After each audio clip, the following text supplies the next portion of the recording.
Perfect. I think Audrey and I will be going first. Yep. Give me 1 second.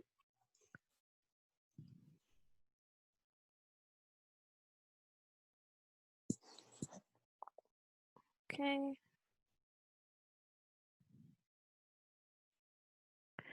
Okay, so our project was looking at restoration monitoring and management on the Lower Salt River. So some background on this project. So like we mentioned earlier, the Lower Salt River was badly burned in a wildfire, the Kex Fire in 2017, within the Tonto National Forest. Afterwards, the Lower Salt River Restoration Project was formed to help treat and remove invasive species. As of now, we have treated roughly 270 acres. Green Drone was then established last fall in 2019 as an offshoot of this project. The Lower Salt River Restoration Project also offers an opportunity for ecological restoration and vegetation monitoring. This is looking at invasive species that are reducing the biodiversity along the river, like salt cedar and giant reed. And it also offers an opportunity to help with updating vegetation monitoring and management protocol within the Lower Salt River. That is helping with the required removal of the invasive species and promoting growth of the native species. Some background on Green Drone Arizona. Green Drone's project purpose was the use of UAV and GIS for the monitoring and management of the project area. Our project area consists of roughly 200 acres, which is adjacent to the Granite Reef Recreation Area. The imagery that we are using is helping to update features that are going to be used in project management of the invasive species, salt cedar and giant reed, as well as the native species, cottonwood and mesquite. Green Drone is also aiming to assist in the mechanical and chemical removal of invasive species, like cutting invasive species and then treating them with pesticides. Our first invasive species is salt cedar or tamarisk. This is an invasive species that was introduced in Western North America to help control with soil erosion. It has since naturalized within the Lower Salt River and rapidly outcompetes native vegetation. This species forms dense monotypic stands and secretes salt from its leaves, which kills the surrounding plants. It has a high resilience to disturbance, and as such has been treated both mechanically and chemically, but is still growing very aggressively. Our second invasive species is giant reed. This is an invasive species that occupies the banks of the Lower Salt River, but has been found to extend roughly 300 feet inland.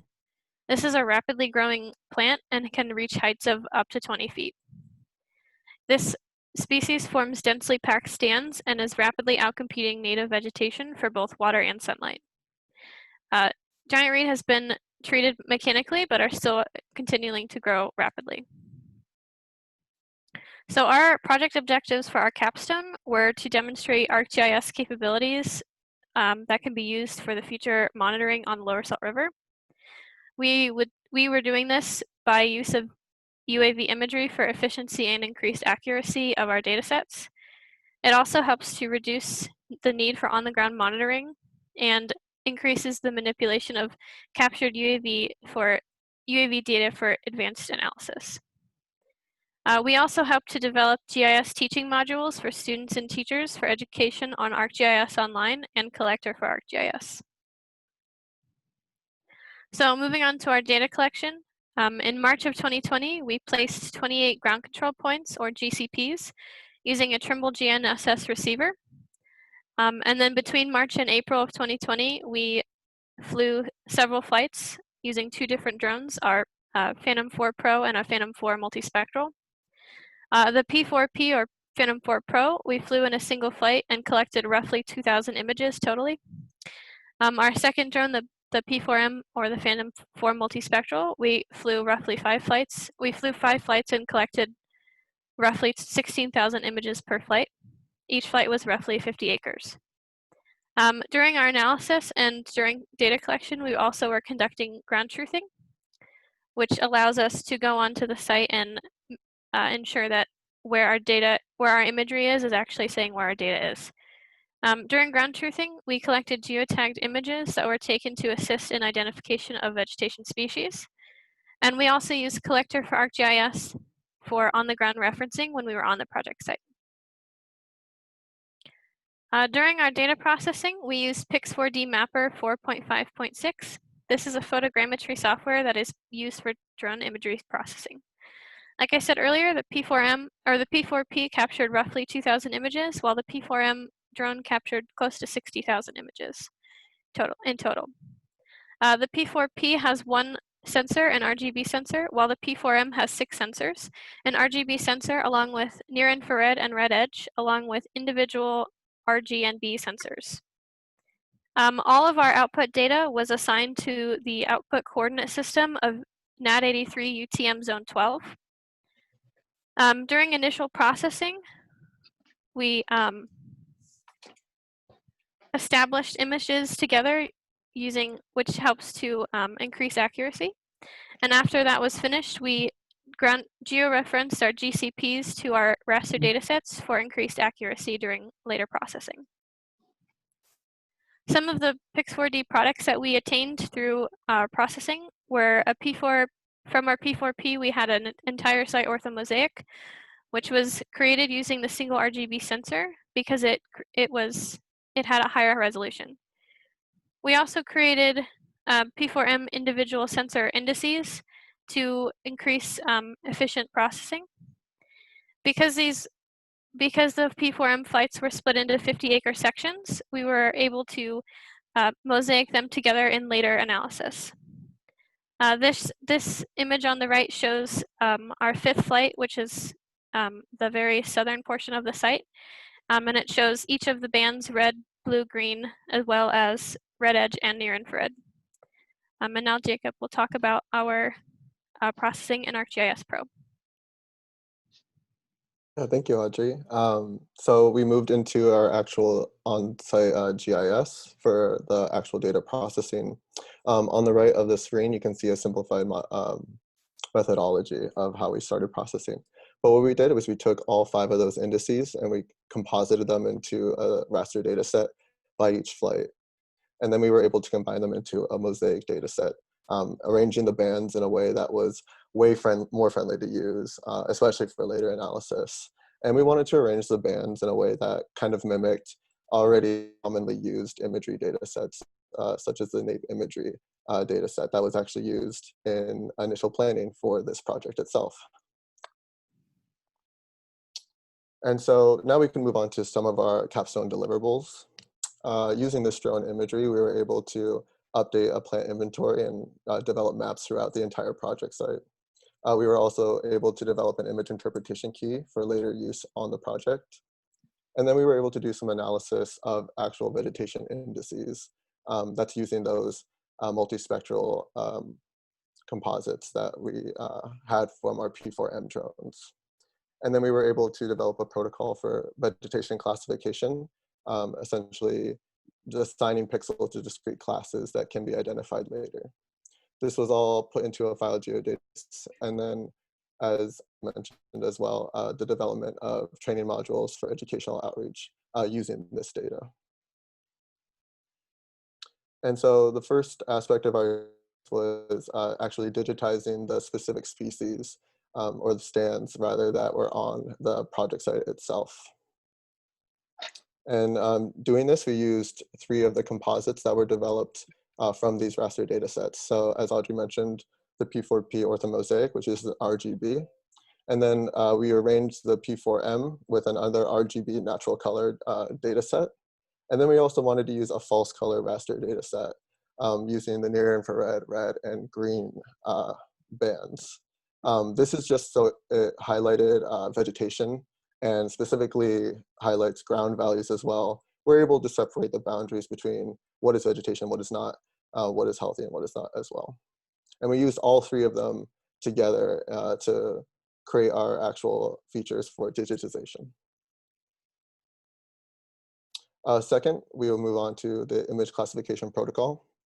This is basically turning very dense pixels into discrete classes and then training specific classification methods to identify them even outside of someone classifying them by hand.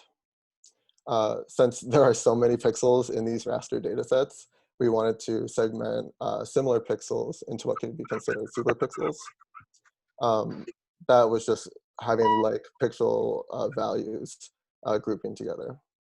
And then we were manually training samples of discrete classes that would be analyzed using these methods and that could identify them later along the line. We ran these samples through two different classification methods. The first was a random trees classification, and then also a support vector model. And then just to ensure that we were getting the correct vegetation classified, we ran accuracy assessments for these models as well. So were the results significant? Yes. So both models were able to classify areas that weren't directly sampled using the GIS. So this was identifying the discrete classes first. It was able to detect many of the vegetation stands outside of those samples. And so it was very successful in that. We had a total of 11 distinct classes. And the visualization here was just so that we were able to distinguish each one from the other, especially when you're zooming into these data sets. This is just the overview of the entire project site. But were the results statistically significant? Unfortunately, no. The random trees only had a 54% accuracy assessment, while the support vector model had a 64%. And this was using 2,000 random stratified points. These are proportionally calculated for each class points that are verifying, yes, this vegetation is actually salt cedar when it is within actual verification. So unfortunately, both of these models performed with too high an inaccuracy to be considered statistically significant. But there are ways for improvement, as with all things. I think the first would be to have more training samples. More training samples that now that we have the entire project site, we could go over with all the actual vegetation within the project site.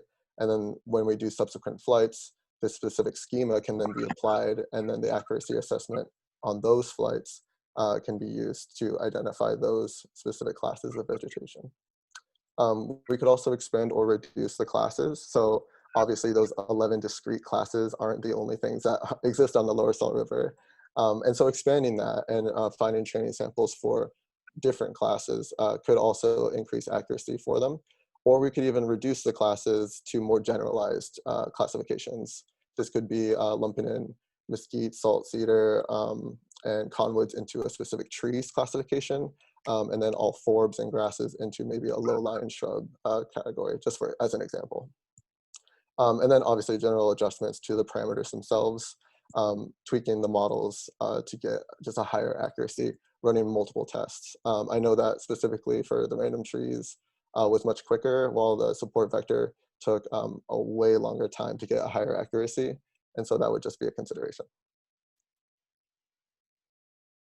Oh, I'm not sure why there's a mark, but the next we wanted to examine the vegetation indices themselves using that really great spectral data. So we wanted to run two common indices for examining vegetation health: the normalized difference vegetation index, and then the normalized difference red edge index. The NDVI index itself calculates greenness based on values that are from -1, although there is a little bit of an area between 0 and 0.2 that actually are just reserved for like ground values or barren values. But that's where the red edge spectral indices actually comes in handy. It's able to pick up some of those more greenness values that are lost in NDVI.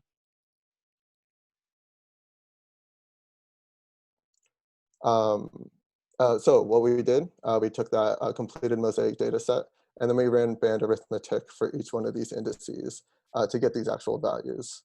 Well, we wanted to specifically isolate, as I just said, values that are only indicating very healthy vegetation that could be used for future examination.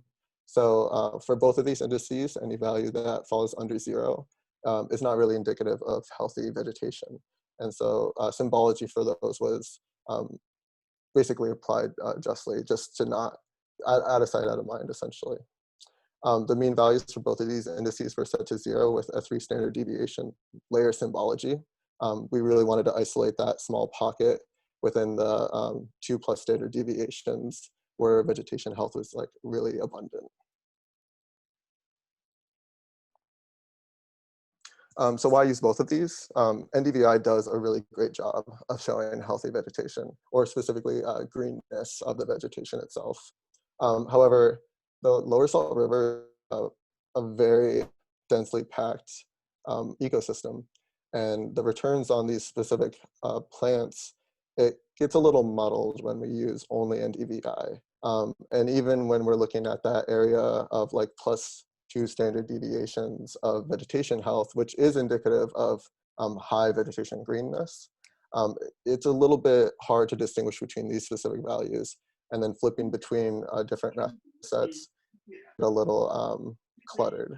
And so what we wanted to do was use that NDRE, which really brings out more distinct greenness values. So as you can see on the map to the left, that is actually an area that is going to be treated for phase 3 of the Lower Salt River Restoration Project.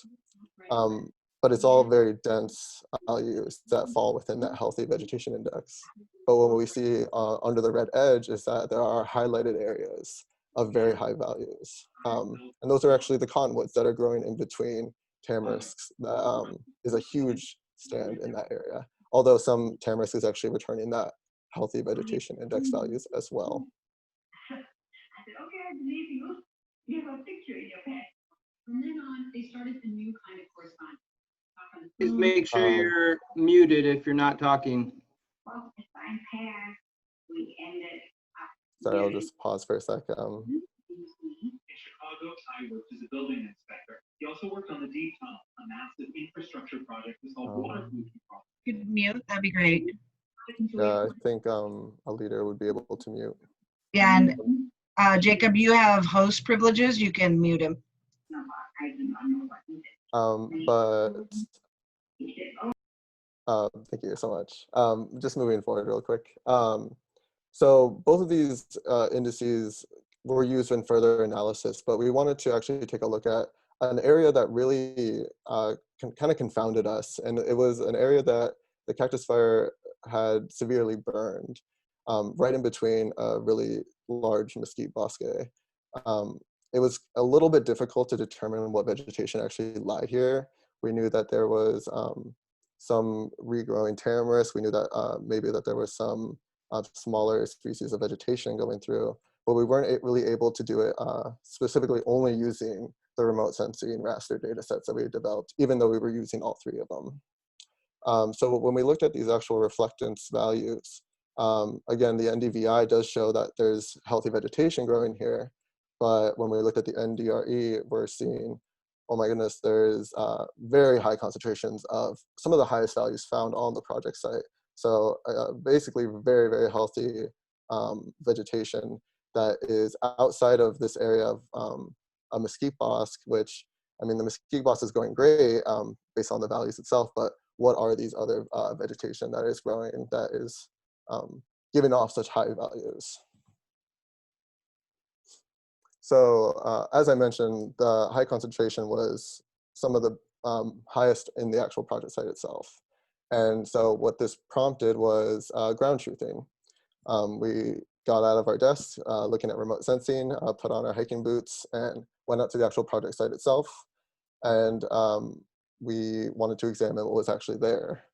And in order to make it more GIS friendly for later down the line, we wanted to actually capture these images and then use the location data within those images themselves, extract them, and then process them into point features with images attached to them. So they could be used for later reference, especially if you're going to be using this multispectral imagery for actual monitoring of health, seeing where the highest concentrations of things growing during this flight in between another flight. And so what did we find in this severe footprint? Well, we suspected it might be regrowth of burns here. As Audrey mentioned in the beginning of the slides, salt cedar is extremely resilient. and even when it is completely burned, and I think this area was actually a part of phase 2 treatments, it is growing back. And even though they're few and far between, it is growing back quite aggressively. And then we also noticed a lot of growth of invasive grasses. This is specifically Sahara mustard. It was not returning the same kinds of imagery that we had classified when we were doing digitization. And so this was very interesting to see that this area was returning such healthy values when these flights were, again, in the spring, specifically April. And then when we were ground truthing, it was already into summer. And so what we found were the masses of the end of the life cycle of the Sahara mustard. That was actually littering this entire area between, again, a native species population, the mesquite bosque, that is under care and examination as well. So our last drone imagery processed deliverable were our image interpretation keys. Like I said earlier, these will be used to help future interns with identification and classification of vegetation species on the project site. So this consists of 3 pages. On our first page, we have images of the species as well as general information and growth characteristics. On our second, we have project site observations, which will help to, while they're ground truthing, pick out plants that are around other dense areas. We also have 3 images from our processed imagery. We have 1 from our P4P orthomosaic, and then we have 2 from our P4M, a natural color orthomosaic and a false color orthomosaic. These will be used for vegetation classification. We also have an analysis that helps to explain what you are looking at and how you can use it for classification. And on our third page, we have a map that details exactly where on the site the current inventories of our plants are. Some future considerations for the project. Our first would be timeline considerations. Future flights should fall between growth periods of specific species that are under examination, like salt cedar and giant reed. And we should also perform analysis on the project site before and after treatment, so we can monitor how vegetation is doing prior and after treatment. A second consideration would be consistency in our flight parameters and the use of UAV modeling. This could include respective considerations of our above ground level height, AGL, our horizontal speeds, the time of day for image capture, and the image overlap percentage that we use during our flight parameters. A third consideration would be the use of our image interpretation keys. These will be used with future interns for identification and classification, and will greatly improve the efficiency of identification and classification for future interns. A fourth consideration would be our ArcGIS training modules. These are going to be used to help with education of teachers and students in the Phoenix area on the use of ArcGIS online, as well as a collector for ArcGIS. And our last consideration is our MAS-GIS interns teaching module that we helped create to introduce GIS to students in a more narrow view. This is introducing concepts of GIS and how we exactly used it with our capstone, as well as introducing GIS in a broad way.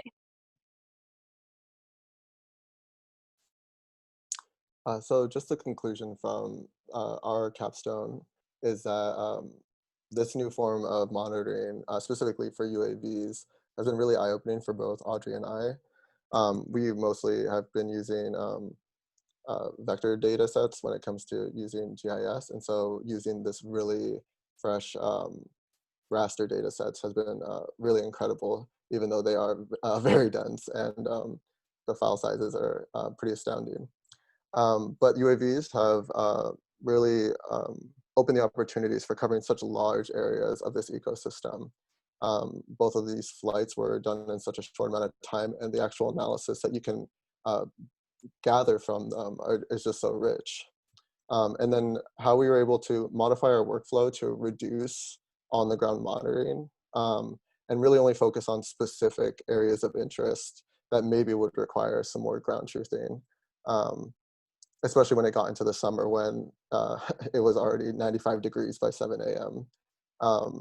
And then also we're hoping that this analysis can help with the management or just the management processes that go into treatment and removal. Just giving it a better idea of what the project site is. And then also just a better understanding of the Lower Salt River project site itself and the ecosystem we're in. We wanted to showcase the capabilities of GIS analysis that can be pulled from this UAV data. And then also just to continue Green Drone Arizona's goal for educational outreach. So a lot of these data sets are then being put into the teaching modules that we had mentioned. I'm glad that we have the CSOs here because maybe they can vouch for the module 4 that we developed with Green Drone Arizona. But just getting more interest of specifically this riparian area that is so close to so many communities. And then I know that the Lower Salt River Restoration Project is very, it's fundamentally based in community outreach, getting the actual word out there to help it. And then using that geospatial technology for restoration as well. So it's been a very good project for that.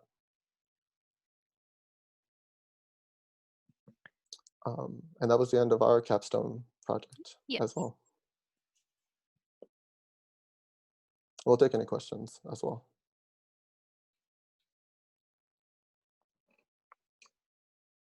Thank you, Audrey and Jacob. Anybody out there have any questions for the two of them?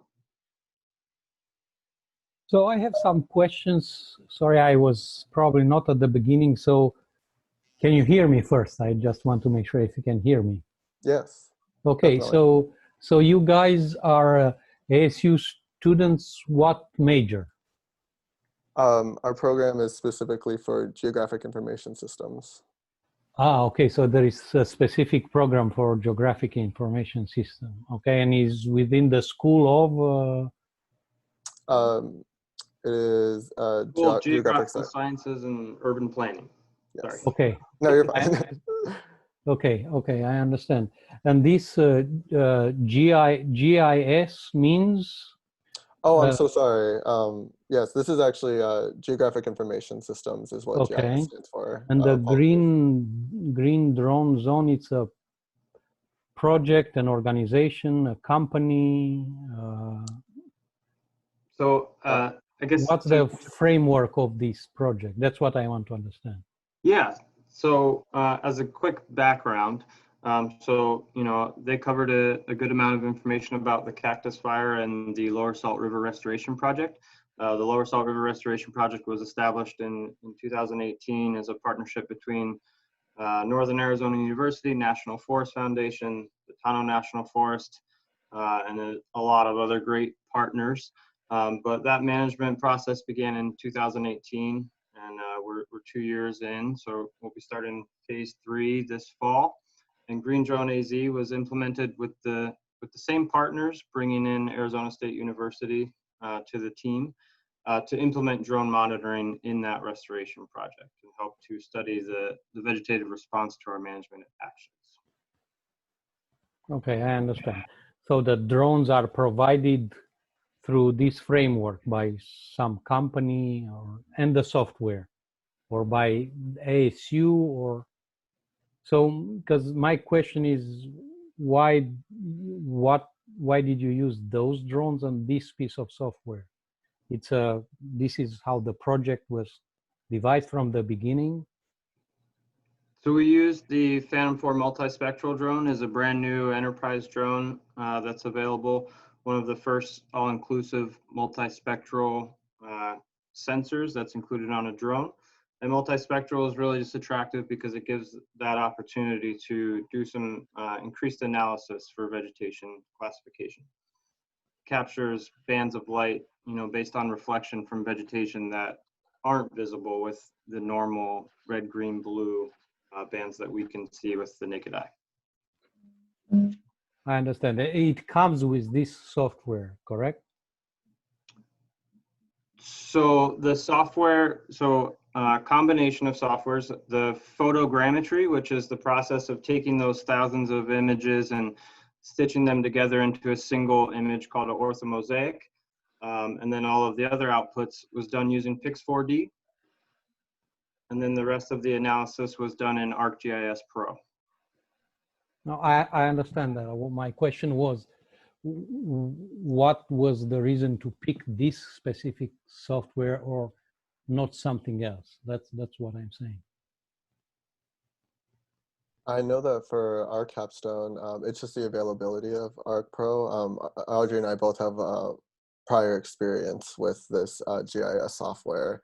While we didn't have a lot of prior experience working with the raster data sets and specifically raster analysis tools that come with that GIS capability, that was what was prompted by this project, was the ability to learn those specific functionalities of a GIS that while we may have mastered creation of like vector files, which is a type of GIS data type, using these raster data sets within a GIS that we were pretty comfortable with, it really made it shine. We were able to apply it a lot more thoroughly, at least we believe so. Okay. Thank Yeah, you. I was curious because, you know, even though I'm not an expert, you could have applied different machine learning methods and you probably could have gotten better results than 64% matching. Yes, it's like you're reading our minds, because I believe that the other capstone group will be talking a little bit more about that. We wanted to specifically focus within our capstone on the educational modules Okay, that so were being provided. that's something I didn't understand and I understand now. Okay. Oh yeah, no worries at all. That's Okay. really great. You're going to be excited then. Okay, thank you.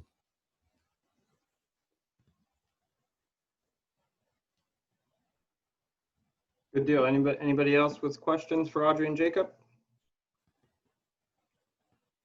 Going once, going twice. This is Rebecca from National Forest Foundation. I just wanted to say amazing work, you guys. I don't have a question now. I'm sure I'll have some following, but you know, really great job and really excited to see your product. Thank you for presenting. Thank you. Thank you so much. I agree. Great job. Awesome. Thank you, guys. And so then we'll hand it over to the other team.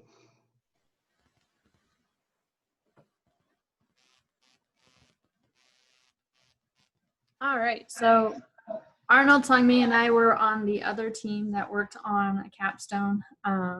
We used a lot of the same processing tools in the beginning, but we used different deep learning algorithms to get our final product. The general gist of our project was to classify vegetation species along the lower Salt River using drones and then deep learning neural networks.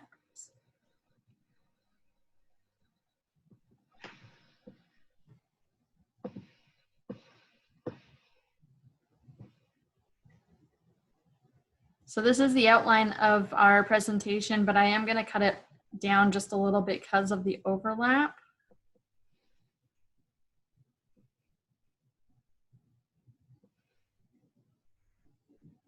So we did the same study area as the other group did because we used the same imagery, so I won't go too far into that. So the objectives of our capstone was to develop a protocol that we can use to evaluate and monitor the restoration management along the lower Salt River, and to be able to create some manuals with this process so that Green Drone in the future can replicate this process. We will be looking at digital elevation models and orthomosaics to study hydrology and create index layers. We also will be creating that inventory of plant species and create a distribution map using random forest algorithms. And then we'll have a dashboard to display that inventory over time. The data collection was the same.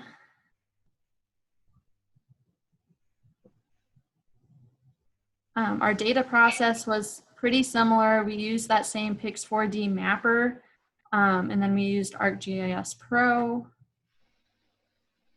but then we did a lot of coding. So Pix4D mapper was the same processing. We all followed the same method of the Pix4D processing. once we did the pro camera, so that was just the RGB imagery, we had the outcome of this orthomosaic. When we had that, we went out to the field and we collected some data points so that we can relate that back over to the orthomosaic in ArcPro.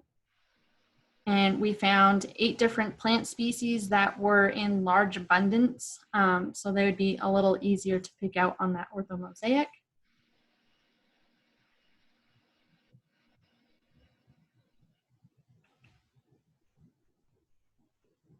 So when we were confident enough with our ability to pick out plant species, we made all these little rectangles over the different plant species. This was used later on in the random forest algorithm.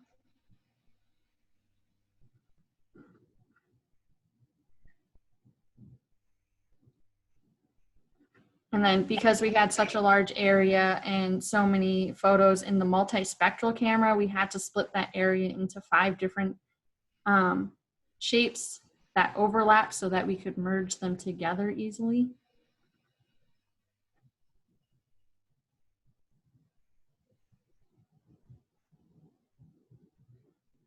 And then, so with the indices, the other team had the 2 indices that they focused on. We had 6 different ones that we inputted into our random forest algorithm. So the first one was the NDWI, which took the green and near infrared bandwidths. Values higher than 0 showed areas of water. The NDVI was looking at the near infrared and red bands, and values lower than 0.3 showed areas of soil.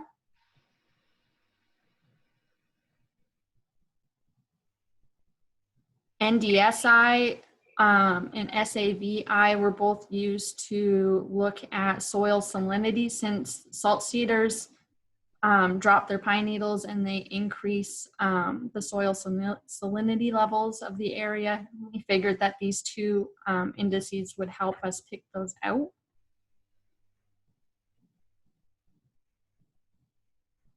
And then EVI2 and GNDVI both look at like plant vigor and the greenness of plants. So we use these to try and give the random forest algorithm more to work with when picking out different.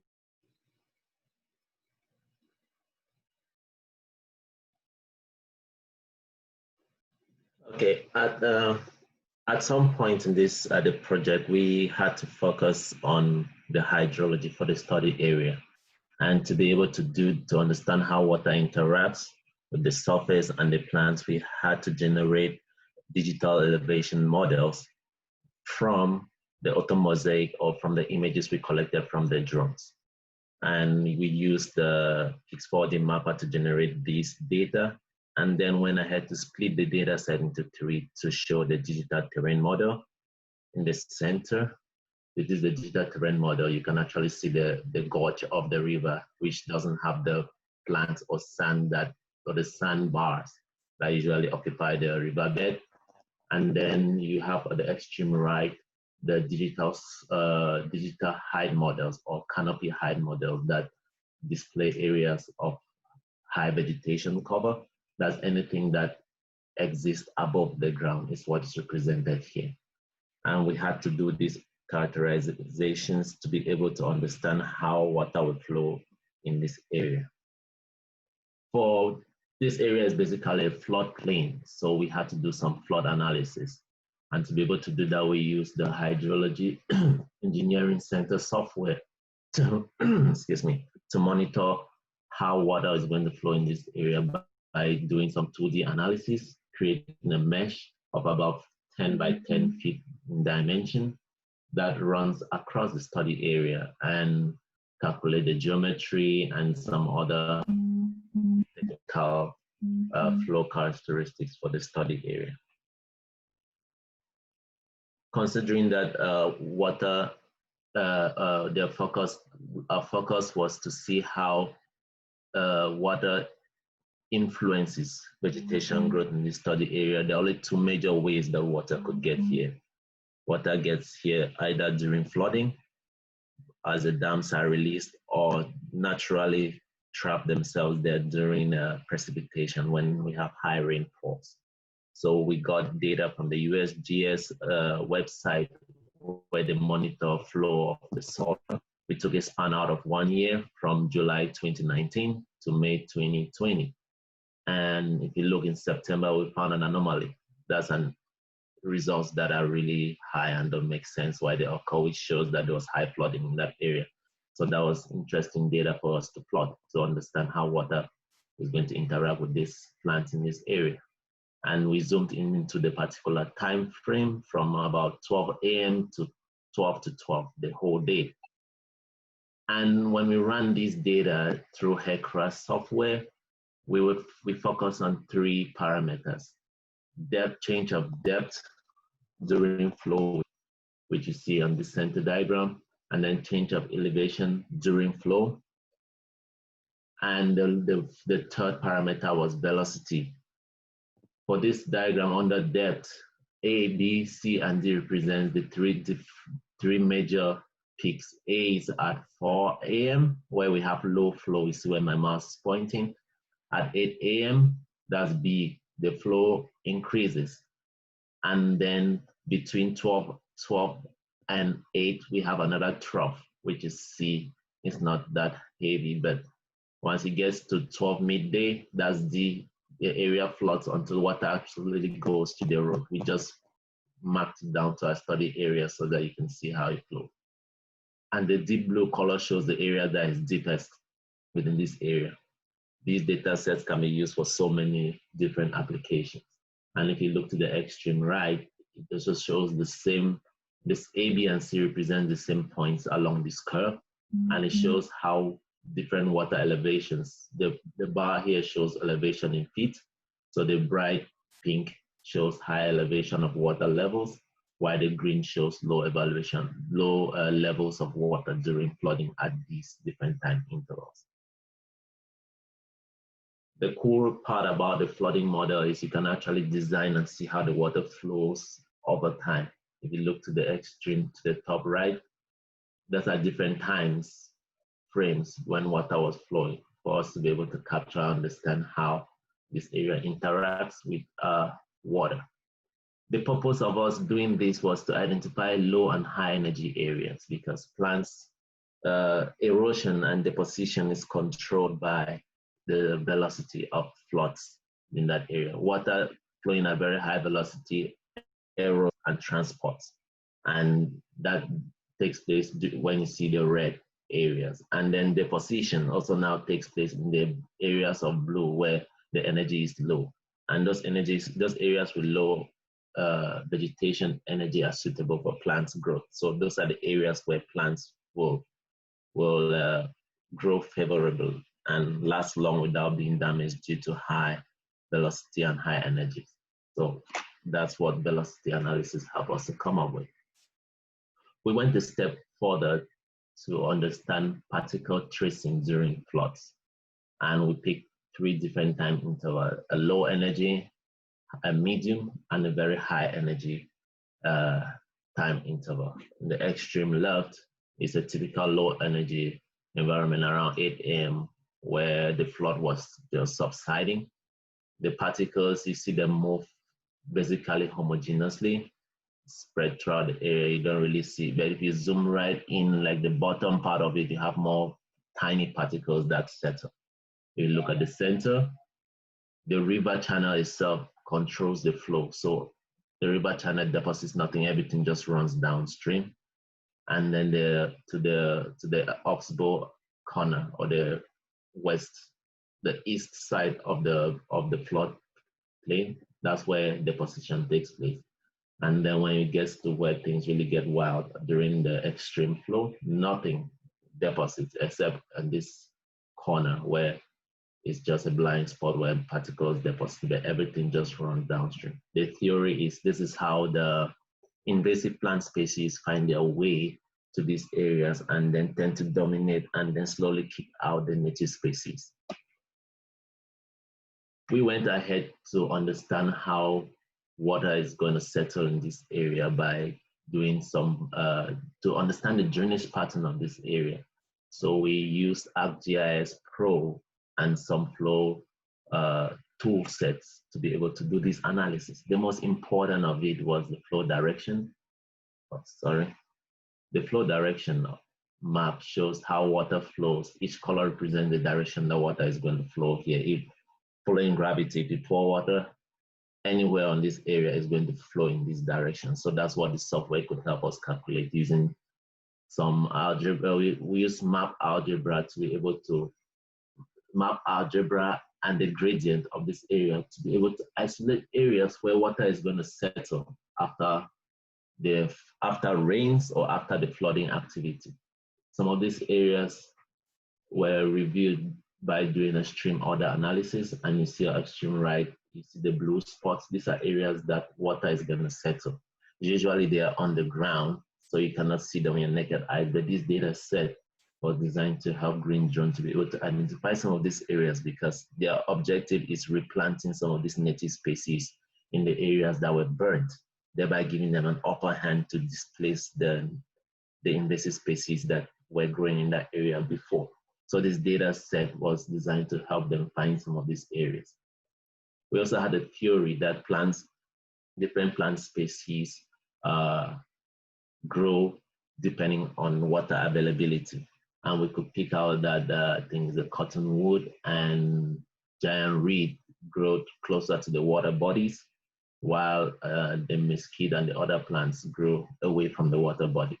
But water played an important role that determines the distribution of plant species in this area too. So it's one of the layers that we had to generate to help us teach the algorithm to classify.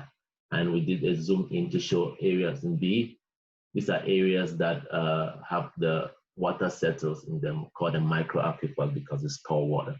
So the areas that are not very porous and transmissive, that the areas that don't allow water flow through them, you actually see the water exposed on the surface. A good example is the riverbed itself, but if you look within the study area, you see some of those.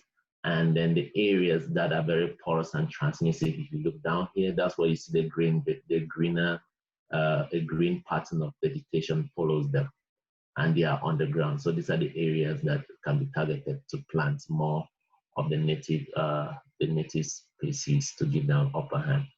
This is a very good data set for Green Zone. We then use all of these layers and put together to train the random forest analysis or deep learning to be able to do this classification with higher precision for areas with students. And Songmei is going to go ahead with that technical part of it. Songmei. So finally, I'm here. Finally, after Brandy do the remote sensing indices analysis and Arnold do the hydrologic analysis, we put all the data into the deep learning vegetation classification model. This is a supervised classification, so we need to select sample before we do the deep learning. So this is our overview workflow. It makes by 3 parts: preparation, implementation, and post-processing. In the preparation stage, we build the coding environment by those packages. Then we masking and composite bands together, and we classifying plants by drawing polygon shape files.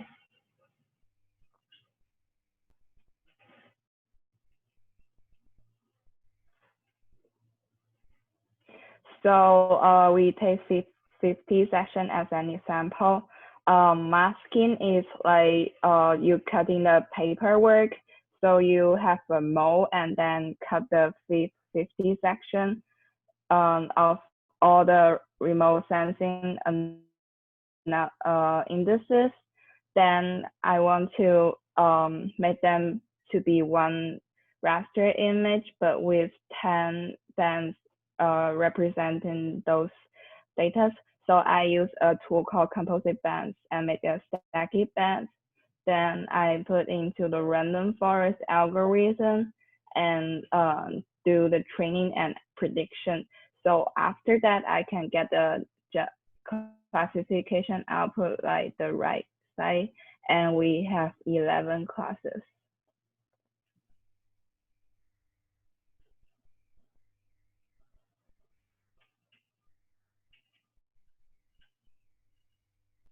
So this is the implementation. We use the 50 acre to train the random forest model. Then we evaluate the performance by accuracy, mean absolute error, mean absolute percent error, and plot the feature importance and decision tree. Then we will apply the RF model to other 4 sections.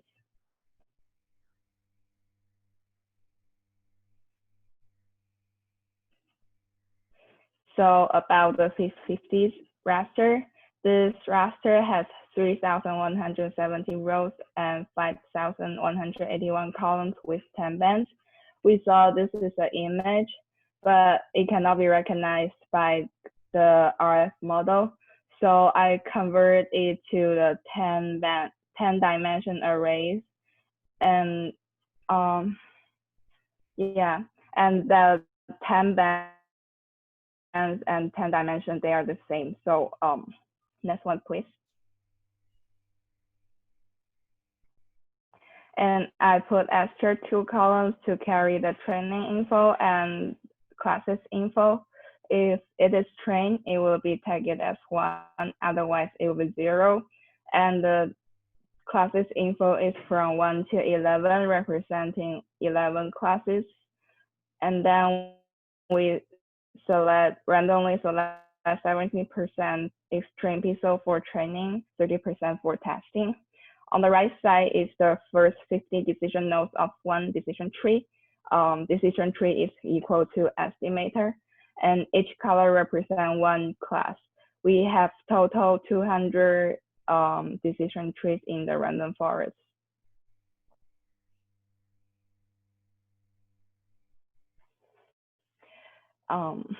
So how does the stack event raster generate the classification outputs? We will reshape the 10 dimensions array to a flat pixel. This flat pixel has 60 million rows and 10 columns.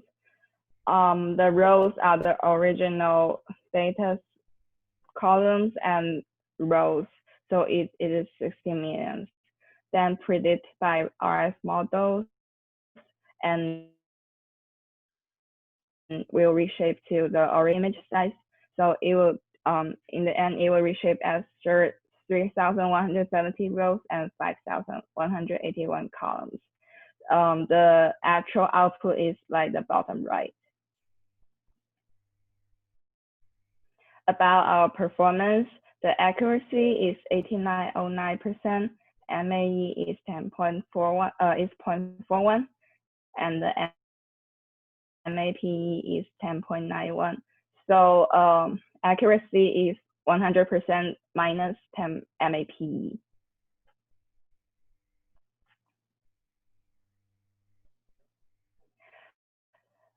This is our feature importance bar chart. We can see that the most important are the DEMs. Then about the multispectral data, the most important are NDVI and NDSI. On the right, 15 decision nodes of one decision tree.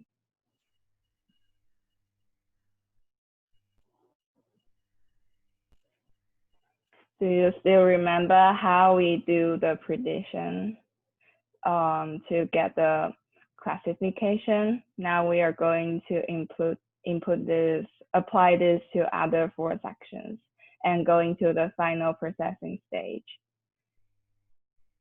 This is our post-processing workflow, and it will be complete in the Arc Pro.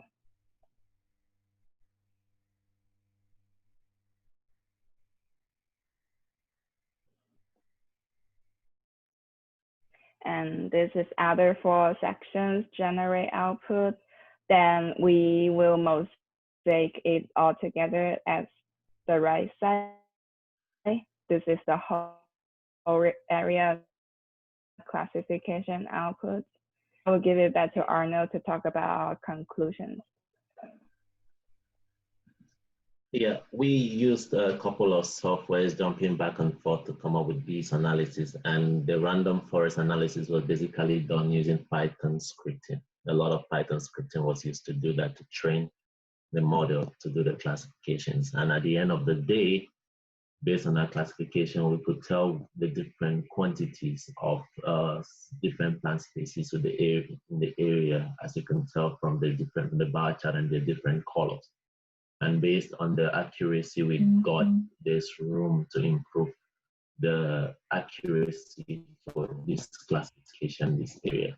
And we had a couple of conclusions. Random forest algorithm is definitely a good way to use UAS data to map plant species. And of these data sets, we concluded that the digital elevation models and vegetation indices were the most important layers to help for this classification. And then the stream order is also a guide, very important guide to help with the restoration process.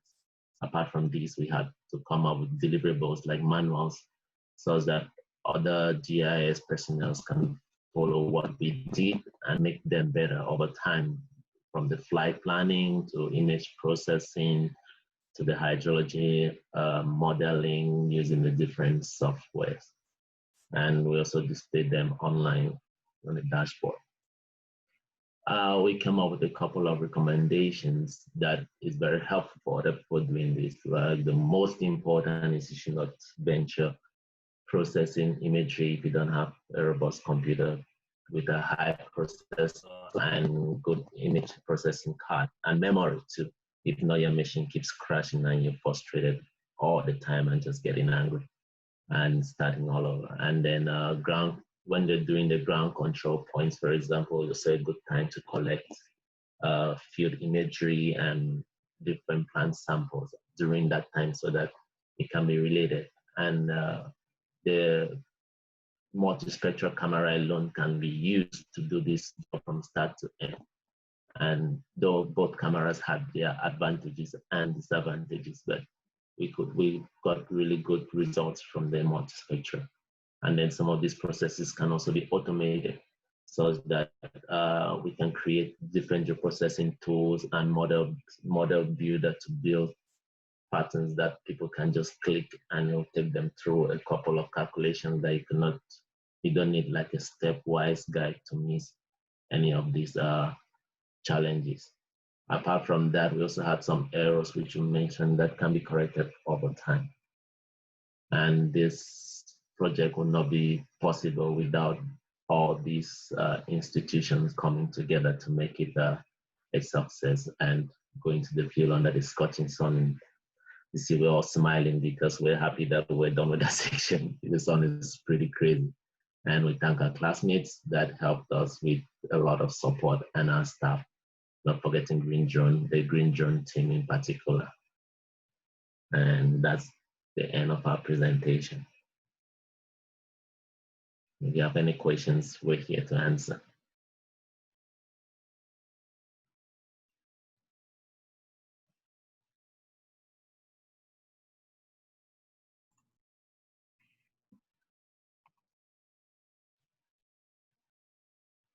I guess I have a question. This is Rebecca from National Forest Foundation.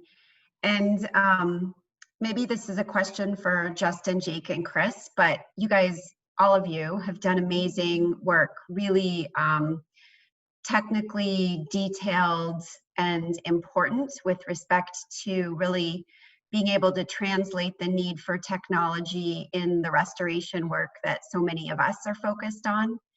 And what I would love to hear, because I'm not technologically minded like you guys are, is to really understand now where we go from here. Like, I think you've really propelled, all of you have propelled where we wanted to go with this project as the experts in the field, learning about the way that we can use technology to make management decisions in a real world restoration project.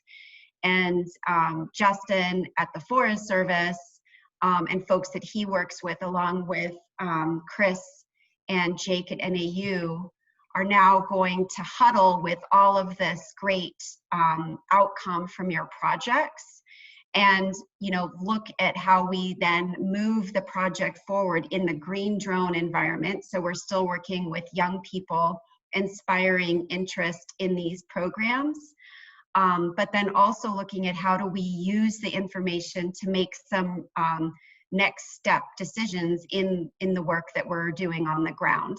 And so if you all have any thoughts about where we head from here and that bridge between technology and restoration, I mean, I would love to hear kind of where we go, and whether it's Justin or Jake or Chris or you guys from ASU, I'm really interested to know sort of your experience and your thoughts about moving forward. Thanks, Rebecca. Happy to answer that, but I want to let Chris talk a little bit since he joined us a little late. He can introduce himself and then maybe follow up with some answers to your question. Chris. Yeah, hi everybody. Yeah, I've been tree planting all day since 4 a.m. So I apologize for being late, and I'm a little discombobulated. But I really did enjoy getting to see the presentation here. I missed the first one, so I apologize, and I know it was recorded. But the goal here was to create a foundation to stand upon. As we continue to pursue treatments in the area, and as we continue to track changes in the vegetation as a result of our management actions. So, what I think that these guys have done is a great, foundation for the future here. So thank you very much. Thanks, Chris. Yeah, just to follow up, I mean, we've been using GIS, Geographic Information Systems, throughout the entirety of the Lower Salt River Restoration Project to help track our progress. And Green Drone AZ was an opportunity for us to explore what we could do with UAV technology.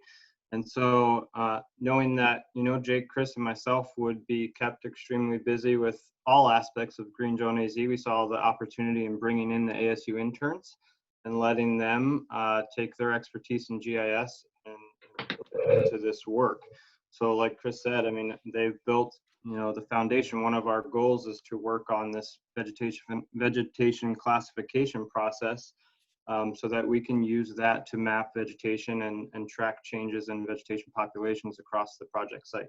So they've made a huge leap in starting that process, and like what some of the stuff the first group touched on, building that foundational knowledge, and some of these manuals that both teams have produced will be used by the next year's Green Drone AZ cohorts, right? So they don't have to start from scratch, but they have this project to come into and be able to use everything that this first group has developed and go from there. And all of this will be implemented into the Green Drone AZ curriculum for high school students.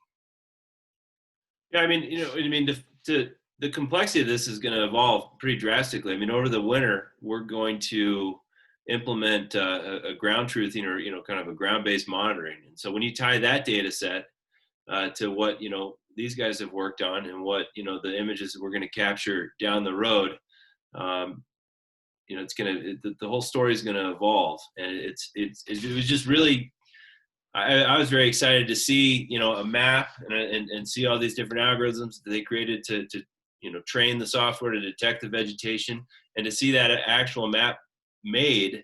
It was pretty exciting. It's going to be fun to watch that evolve, and that's where we'd like to go from here. Is how do you know that your management actions are successful? I mean, it's rather difficult over several 100-acre area. We'd like to extend this over 11 miles of river, without this technology. So thank you. And I think one thing that both teams hit on, and they were absolutely right. Unfortunately for them, they came into the project in the very beginning, and so the only data set that they had to work with was our flights from the spring. The challenge in that spring data set is that some trees hadn't completely leafed out yet, while all other ground vegetation, your annual forbs and grasses, were super, super green. So that's what threw them some of those challenges in the classification. The goal will be to perform these flights both in the spring and the fall each year, and have these long-term data sets to rely on.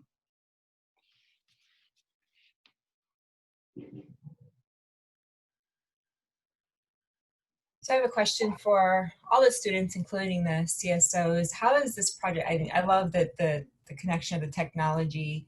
How has this project maybe shaped your view of like just the habitat and the reforestation, like where we live and how you see things? Just curious to see like how that's maybe shaped you personally.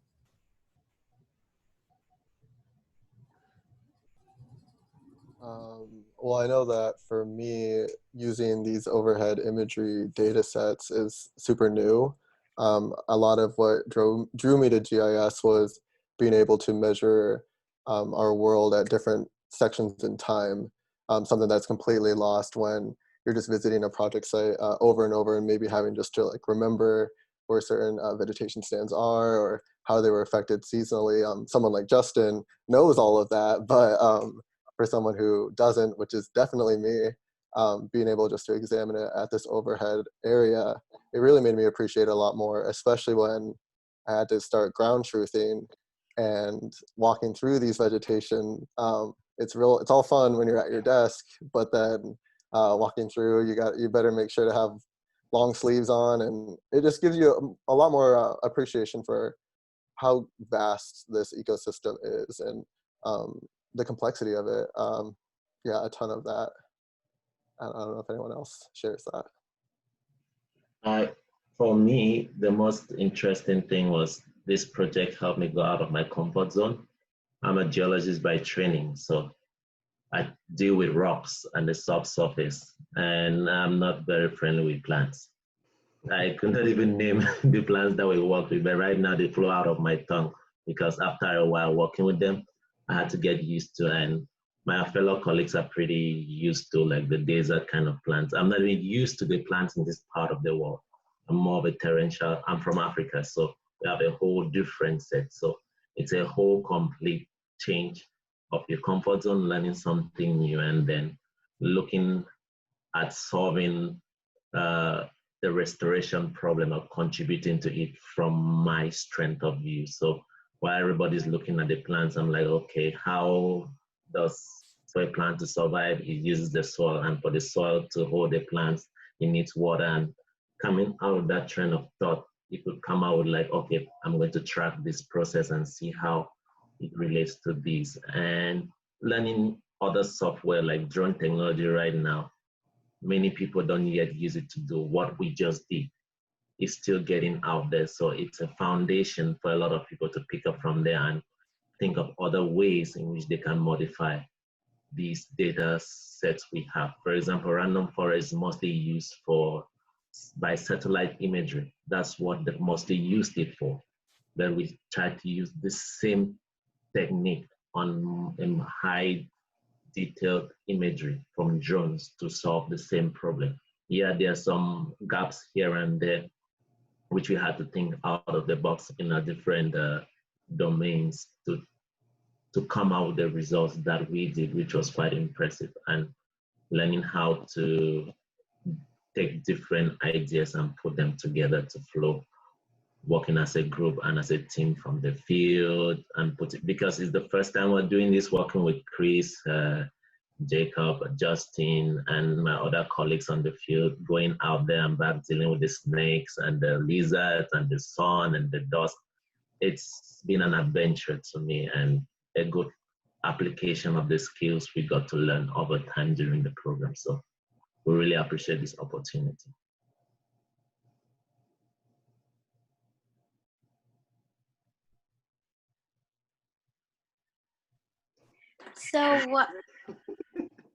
So I learned a lot from the Green Drone project. So we were working with Green Drone for 4 weeks, but I think that one of the main things is that in school we had learned about drones, but we had studied more about like how it's used for like fun or like how it's used for like monitoring or like delivery, but we hadn't really learned about how drones are used to help the environment. So I think that I learned a lot about how it can use to like how can be used to monitor like the growth of the area. And then I also learned about geographical information systems because I had never learned anything about that. So I think it was cool seeing how how GIS works. And I think also like I learned about the riparian areas, which we hadn't studied, and how the cactus fire was. And we also learned about like how to read aeronautical charts, which was like super cool because those look like very, very complex when you read it. But you have to but once you kind of understand, it gets much easier. Thank you, Prisha. Okay. Go ahead, I'll actually speak on that too. I'll reintroduce myself. My name is CSO Nikhil, the elected Chief Science Officer from North High School. So you might be wondering, why is a teenager here and what is a CSO? So we're student ambassadors hoping to spread our passion for STEM to our fellow students. So it's been my third year in the program, and this is the first time I've been a part of piloting the first cohort in the CSO program. So it's an amazing opportunity to be a part of. I'll be honest, when I read this thing, I never knew that drones had anything to do with conservation projects. And I'll be even more honest, when I saw the application form without reading any of the information, I wondered, why are they making drones green? And what does that have to do with CSO? So I'm super excited when I read their bio and got invited to join this. And at the end of this, you don't understand how much new information I learned about GIS. Of course, we're all middle schoolers and high schoolers, so a lot of the stuff just flew right over my head, no pun intended. But never did I think that most of the normal things I do, like marking locations on Google Earth or making a path on a hiking trail, is grown and expanded into something that can literally solve global issues surrounding conservation of nature. So the CSOs are starting their own YouTube channel. We call it Perspective, and through these 4 modules, it's literally exactly what we wanted to see. Being able to talk to the interns and the Green Drone project, we noticed how they captured GIS into something that they were passionate about. So I opened the invitation to you all to reach out to either Kelly or I to speak about your own perspective. So finally, again, thank you all for giving me this opportunity to even come here. So it was such an honor to listen to the majorly influential work that you all do. So thank you so much. Thank you, Nikhil. I'll just pop on and say, and those are CSOs. Thank you for letting us be part of it. We, like I said, I'll echo Nikhil's sentiment of, well, let's try it. And, you know, I teach the students just to say yes to every opportunity. So when we were able to create our own little cohort and work with Jacob, Justin, and Chris, and then meet the interns, that was a highlight last week. Really helping the students understand that they could coach and help develop the curriculum was pretty empowering. And then myself, I also participated in the class, and a lot of information flew right over my head. And it was really empowering. So Leanne, you mentioned what impact did it have on me. I'm not originally from Arizona, I'm from Western New York. So learning about mesquite bosques, is that how you say it? Was a whole new, I almost got in trouble because I said, oh, they're ugly. And Jacob said, they're very important. So yes, I learned a lot too. And the appreciation, like Arnold was saying, of the Arizona landscape and, you know, how they survive, how the plants do survive and what is here. We learned quite a bit in just those 4 cohort meetings. So thank you.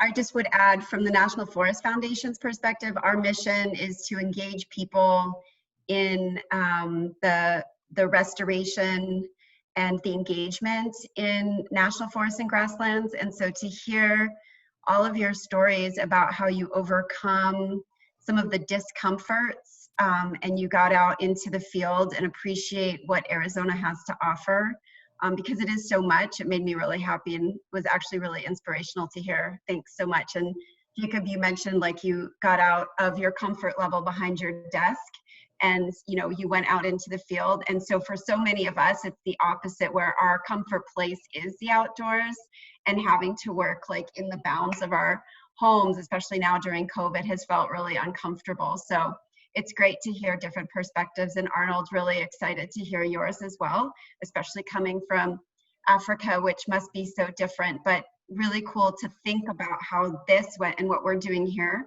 translates to wherever any of you may go in the future. And yeah, really cool. And thanks so much to the CSO folks that joined, because you know, I have a middle schooler going into high school, so it makes me happy to hear you guys being so engaged. Thank you.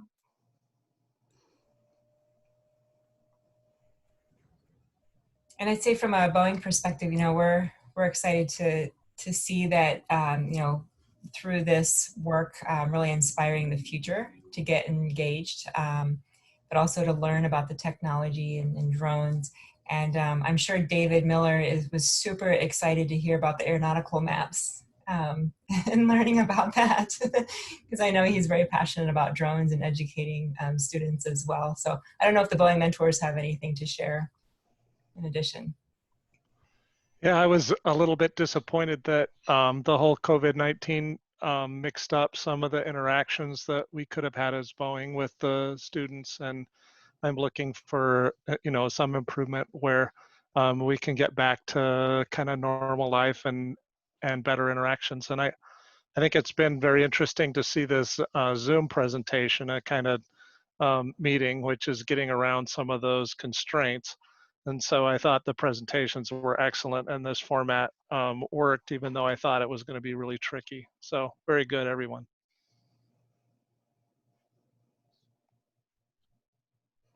Yeah, and I'll say a special thank you not only to the ASU students, of course, but to Kelly Green and the CSO students. So the summer camp that we did in the last 4 weeks really helped Jake and I to kind of develop the curriculum further in an online environment, and not only learn how to become educators, but how to use Google Classroom and how to educate kids online. And it was just really cool to get their perspective and have them go through each module with us and give us recommendations. And we took those and, you know, put them into the year-long program that we're planning to roll out. And we've invited them, and hopefully they'll be attending as one cohort in the year-long program. So it's been a super fun experience and looking forward to more.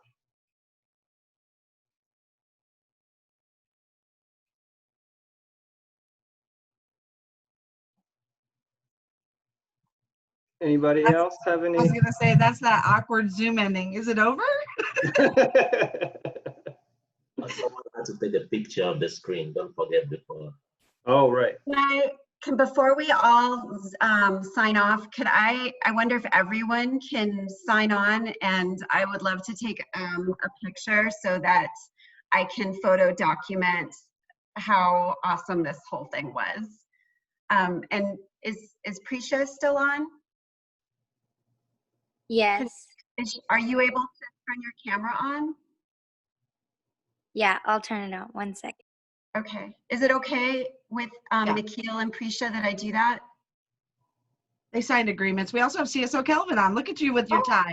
And Chris, you don't even look that sweaty. Come on now. 80,000 trees. You did a great job.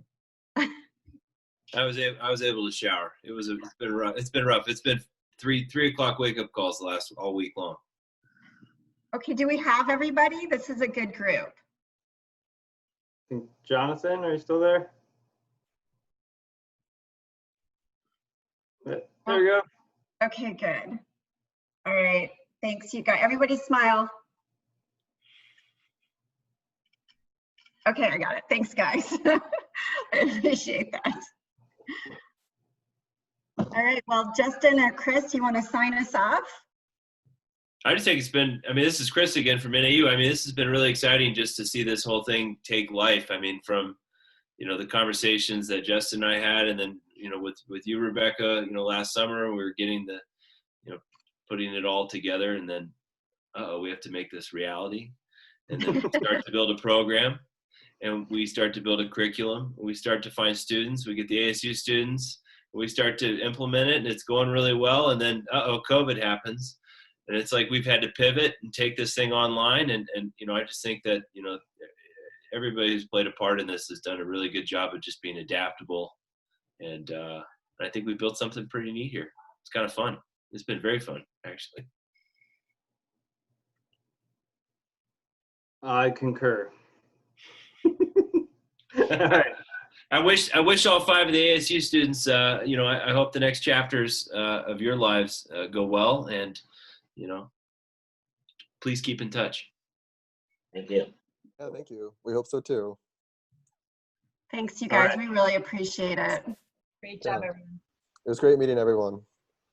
Yeah, Did you thanks for hear attending, everybody. Thanks, everyone. No, you hang up. Okay, Thank you, thanks. everybody. Goodbye. Thank you. Bye. Thank you, everyone.